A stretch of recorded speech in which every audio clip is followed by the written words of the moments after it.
यह सुबह से 10वां फ़ोन था। फ़ोन उठाने का बिल्कुल मन नहीं था, पर मेरी माँ समझने को तैयार ही नहीं थी। फ़ोन की घंटियाँ उसके मन मस्तिष्क पर हथौड़े की तरह पड़ रही थी। हार कर निशा ने फ़ोन उठा ही लिया। हेलो। हाँ माँ बोलो। बोलना क्या है? घर में सभी तुम्हारे जवाब का इंतज़ार कर रहे हैं। तुम किसी का बात का जवाब क्यों नहीं देती?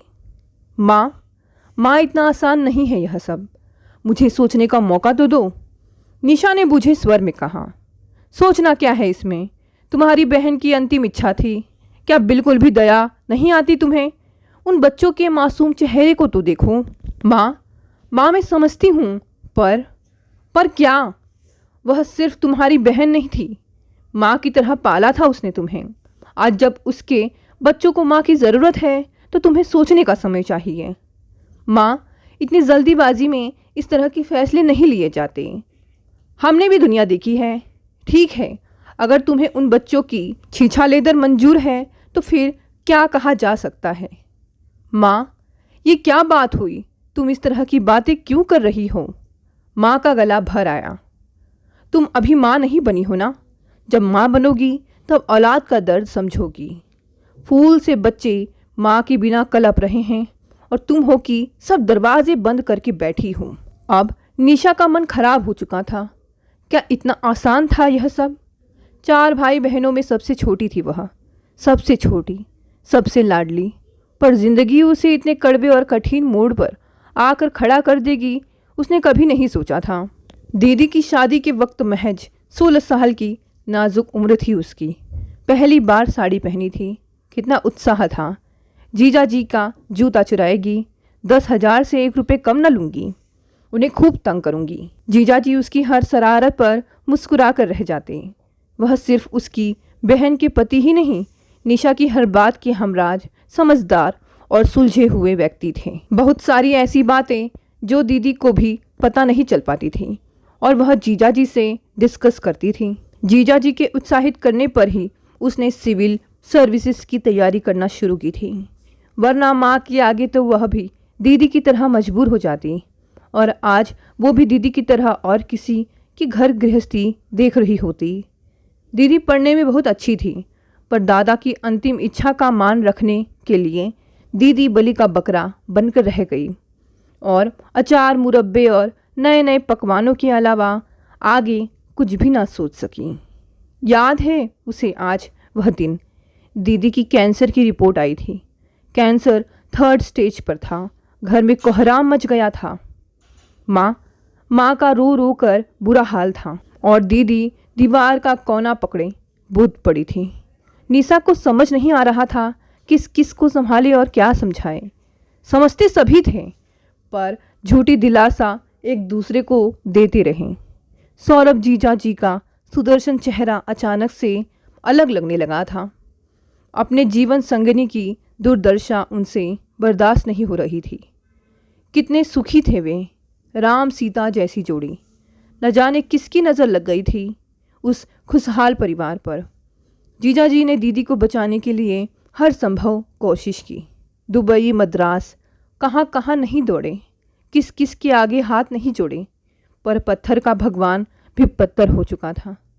जीजा जी के आलीशान घर, रुपया, पैसा सब धरा रह गया और दीदी हमें रोता बिलखता छोड़कर चली गई। इन दिनों उसने क्या क्या नहीं देखा और महसूस किया था, ये तो वही जानती थी। घर मेहमानों और रिश्तेदारों से भरा हुआ था। नन्ही आरू माँ के लिए बिलखते बिलखते निशा की गोदी में ही सो गई थी। दीदी की चचिया सास कनखियों से निशा को बार बार घूर रही थी। बेटा, तुम कौन हो? बहुत देखा चेहरा लग रहा है। निशा ने आरू की तरफ इशारा करके कहा, मैं इसकी मासी हूँ। चाची के चेहरे पर एक रहस्यमयी मुस्कान आ गई। उन्होंने सोती हुई आरू के सर पर हाथ फेरते हुए बड़े व्यंग्यात्मक ढंग से कहा, हाँ भाई, आरू के लिए तुम माँ सी हो। अब तो तुम ही इसकी। निशा गुस्से से तिलमिला गई। चाची के शब्द गले में अटक कर रह गए। वो आरू को लेकर कमरे में चली गई। ये पहली बार नहीं था। इन 13 दिनों में हर आने जाने वालों की निगाहों में उसने यही सवाल तैरते देखा था। कितना रोई थी वह उस दिन। माँ, दीदी को गए 4 दिन नहीं हुए और लोग जीजा जी की दूसरी शादी के बारे में भी सोचने लगे। वो माँ के गोद में सर रख कर सिसकने लगी। ये दुनिया ऐसी ही है। जानती हो, आज एक औरत आई थी, शायद तुम्हारे जीजा जी के जानने वालों में थी। मुझसे ही तुम्हारे जीजा जी के लिए अपनी तलाकशुदा बेटी के रिश्ते की बात कर रही थी। निशा आश्चर्य से माँ को देखती रह गई। निशा, दुनिया ऐसी ही है। एक अच्छा जीवन जीने के लिए आलीशान मकान, नौकर चाकर और रुपया पैसा किसको नहीं चाहिए। निशा का मन खिन्न हो गया। दीदी के सपनों का महल यूं आहिस्ता आहिस्ता ढह रहा था। धीरे धीरे सारे मेहमान चले गए। निशा सामान पैक कर रही थी, तभी आरू और आरव ने आकर चौंका दिया। मासी, आप जा रही हैं? दीदी के जाने के बाद दोनों बहुत अकेले पड़ गए थे। हाँ बेटा, मेरी छुट्टियां ख़त्म हो गई हैं, ऑफिस भी जाना है ना। तुम उदास क्यों हो? हम रोज़ वीडियो कॉल से बात करेंगे। अपना होमवर्क रोज़ करना। आरू, कल से तुम अपनी स्विमिंग की क्लास ज्वाइन करोगी और आरव, तुम भी अपनी कराटे की क्लास जाना शुरू करोगी। बच्चे चुपचाप सुनते रहें। दीदी के बच्चे बहुत समझदार और आत्मनिर्भर थे, पर फिर भी बच्चे ही थे। बच्चे निशा को छोड़कर चले गए। तभी माँ कमरे में आ गई। निशा, सामान पैक हो गया? हाँ माँ, ऑफिस से बार बार फ़ोन आ रहा है। आप लोग कब निकल रहे हैं?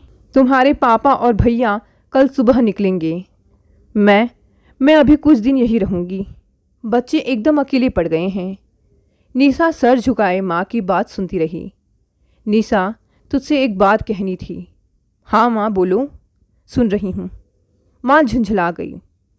यहाँ मेरे पास बैठो। क्या हुआ माँ? ऐसी भी क्या बात है? निशा के दिमाग में हजारों सवाल उठ रहे थे।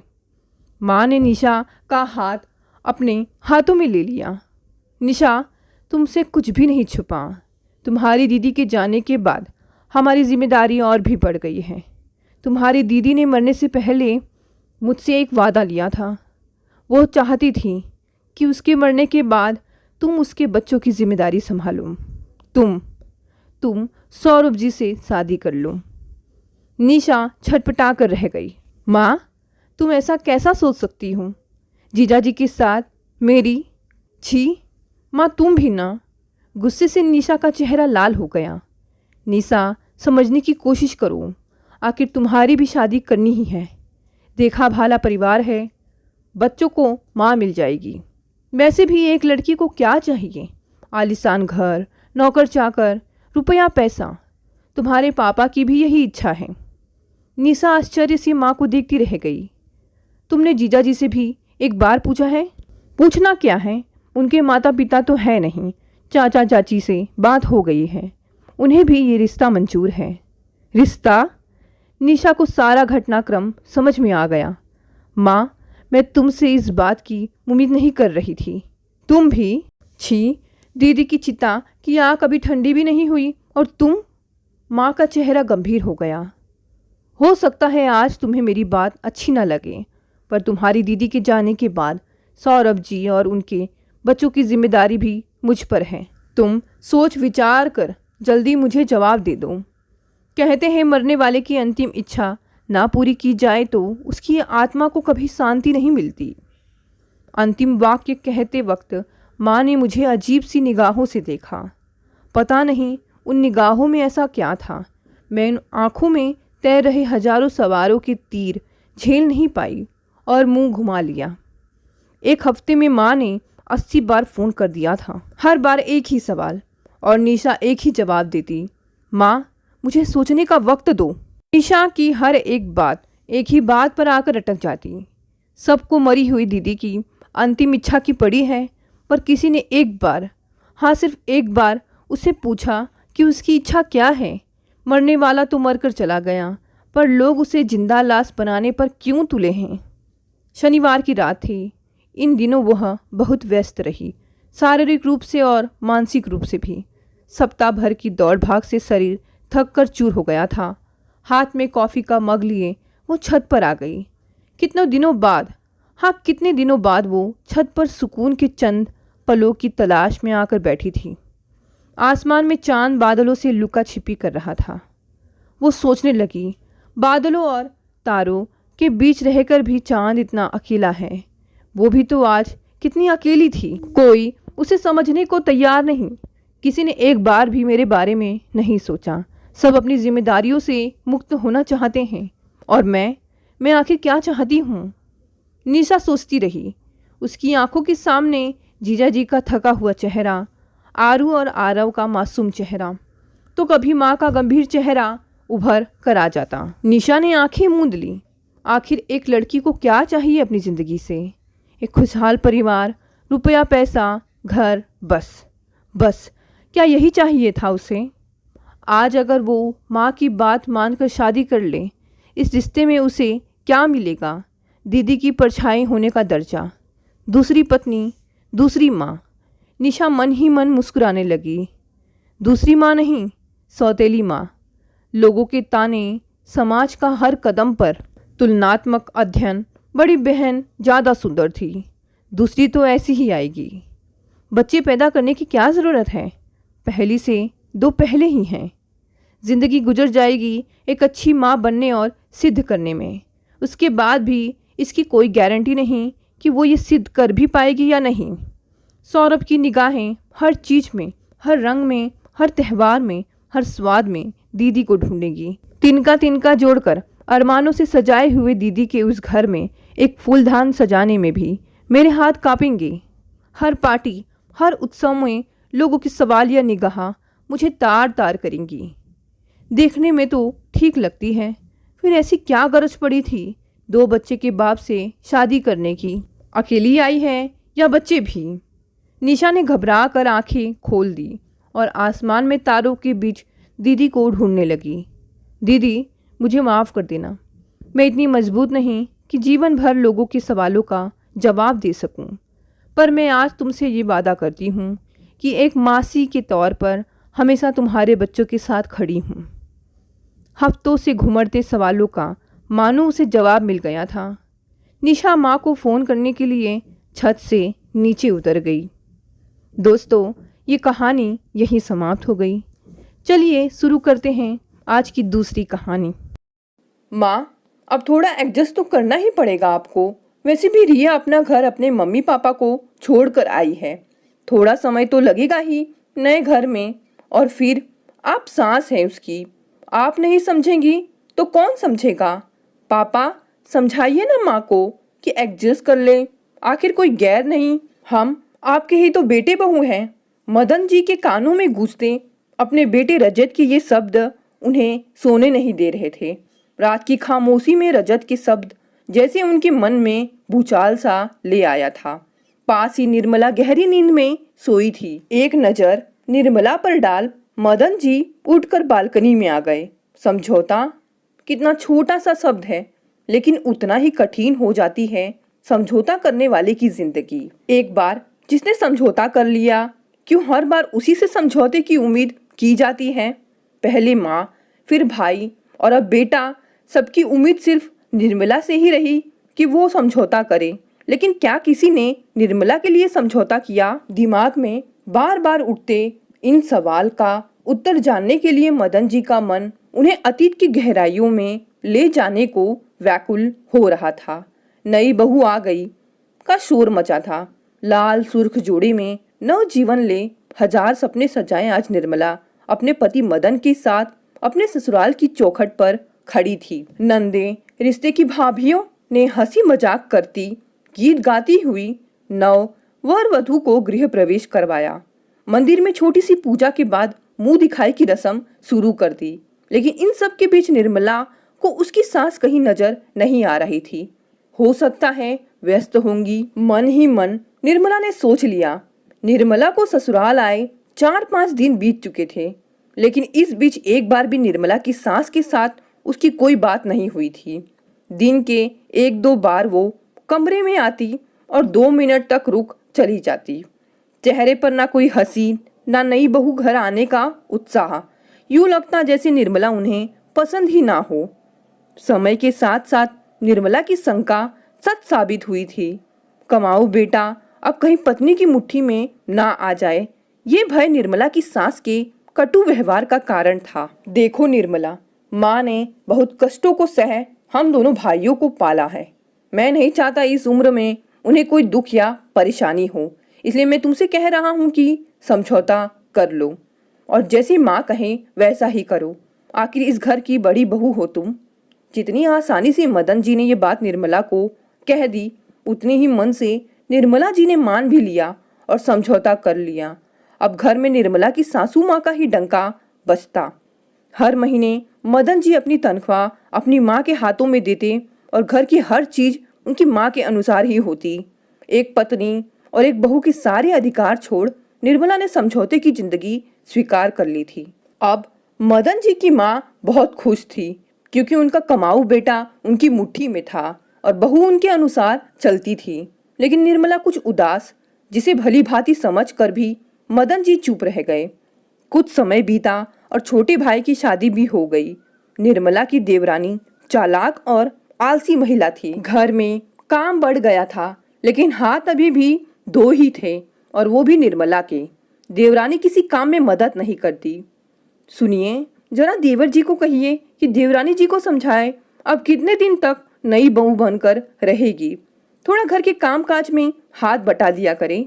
निर्मला की बात मान मदन जी ने इस बात की चर्चा क्या की कि छोटा भाई और उसकी पत्नी ने घर में कोहराम मचा दिया। बात घर के बंटवारे तक आ गई। जाने दो निर्मला, जैसे आज तक काम किया वैसे आगे भी कर लेना। चाहो तो कोई काम वाली रख लो। घर का बंटवारा किसी दृष्टि से उचित नहीं होगा।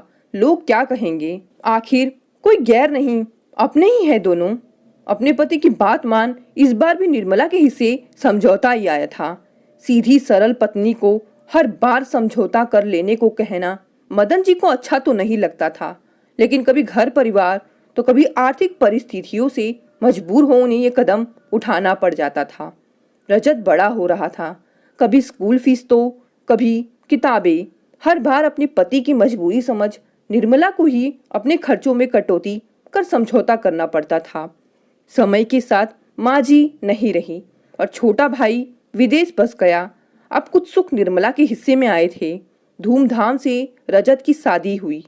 नई दुल्हन रिया आधुनिक विचारों की लड़की थी। दिन चढ़े तक सोना, आधुनिक कपड़ों, घूमना और अगर निर्मला टोक दे तो नाराज हो उल्टा जवाब देना। निर्मला ने रजत को टोका तो रिया को समझाने की बजाय रजत ने ही अपनी माँ को सुना दिया। बेटा इतनी जल्दी बदल जाएगा ये मदन जी ने नहीं सोचा था, लेकिन सही भी था। रजत कम से कम रिया के लिए आवाज तो उठाया। उन्होंने क्या किया था आज तक? सिर्फ मजबूर समझौता करने को। लेकिन अब और नहीं, मेरी पत्नी अब कोई समझौता नहीं करेगी। एक नए दिन के साथ एक फैसला ले चुके थे मदन जी। मन का बोझ अब हल्का हो चुका था। ये क्या, इतनी सुबह खुले में बिना सॉल के खड़े हैं? कहीं ठंड लग गई तो? चलिए अंदर, चाय बनाने जा रही हूँ। निर्मला जी की मीठी डांट सुन मदन जी मुस्कुराते हुए अंदर आ गए। रजत भी तब तक नीचे आ चुका था। बेटा रजत, कल तुम्हारी बातों पर गौर किया मैंने। सही कहा था तुमने, रिया बहू है हमारी, थोड़ा समय तो देना ही चाहिए एडजस्ट करने के लिए। तो ऐसा करो, जो जॉब ऑफर तुम्हें बेंगलोर की मिल रही है वो स्वीकार कर लो और तुम दोनों वहाँ शिफ्ट हो जाओ। रिया को भी समय मिल जाएगा। लेकिन पापा, मैंने ऐसा क्या कह दिया जो आप मुझे बेंगलोर शिफ्ट होने को कह रहे हैं? और फिर माँ को तो मैंने बचपन से एडजस्ट करते देखा है, कभी दादी तो कभी चाची के साथ, तो अब रिया के साथ क्या समस्या है? रजत, जैसे तुम अपनी पत्नी का सोच रहे हो वैसे ही मैं भी अपनी पत्नी का सोच रहा हूँ। मानता हूँ देर हो गई मुझसे। तुम्हारी दादी और चाची के लिए मैंने ही मजबूर किया था तुम्हारी माँ को, लेकिन अब और नहीं। मेरी पत्नी अब कोई समझौता नहीं करेगी। उम्र के इस पड़ाव पर अब मेरी पत्नी स्वाभिमान के साथ रहेगी, ना कि समझौते कर। अपने पापा की दो टूक बात सुन रजत चुप रह गया। वहीं रसोई से बाप बेटे की बातें सुनती निर्मला की आंखों के कौर भीग गए। आज सही मायने में मदन जी ने पति का धर्म निभाया था। दोस्तों, ये कहानी यहीं समाप्त हो गई। अगर कहानी पसंद आई तो इसे लाइक, शेयर और कमेंट करें। साथ ही साथ अगर आप नए हैं तो प्लीज़ चैनल को सब्सक्राइब कर लें। धन्यवाद दोस्तों।